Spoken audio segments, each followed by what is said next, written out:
Welcome to ancient Rome. Long, long ago, two baby boys were left alone by the Tiber River. Nobody knew they would change history forever.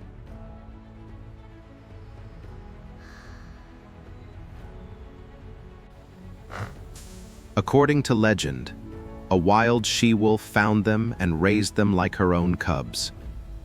Just like a real mum. On 7 hills above the river, a small village began to grow.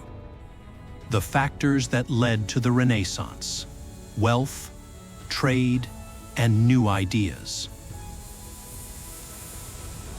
At first, 7 kings ruled Rome. They were powerful and built the first roads, the first buildings, the first laws. Enough kings! We create the Senate, where important decisions are made together. Strongest in the world, position on a sunlit hilltop in Sundopelmboy för förhållandevis plains. A brave general from Africa named Hannibal even took war elephants over the snowy Alps to attack Rome. Can you imagine that? Slowly but surely, Rome kept conquering more and more lands around the Mediterranean Sea. Then came Julius Caesar, a military genius and a leader like Rome had never seen before. Caesar crossed the river Rubicon with his army, a border he was forbidden to cross.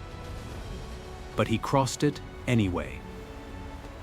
This started a civil war, Romans fighting against Romans. In the end, Caesar won. But some senators feared Caesar was too powerful. On the Ides of March, March 15th, 44 BC, everything changed. Caesar's adopted son Octavian won the next war and received a new name: Augustus. The Golden Age of Rome. 50,000 people would fill the Colosseum to watch exciting games and competitions.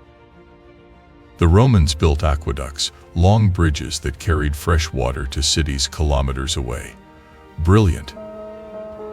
Roman roads were built so well that some still exist today, 2,000 years later. Wealthy Romans even had underfloor heating and running water in their homes. They lived better than many people in the Middle Ages.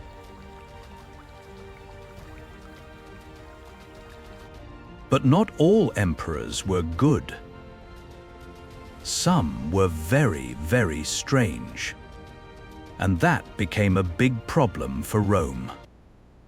The army cost too much money. Slowly, Rome's treasury started to empty.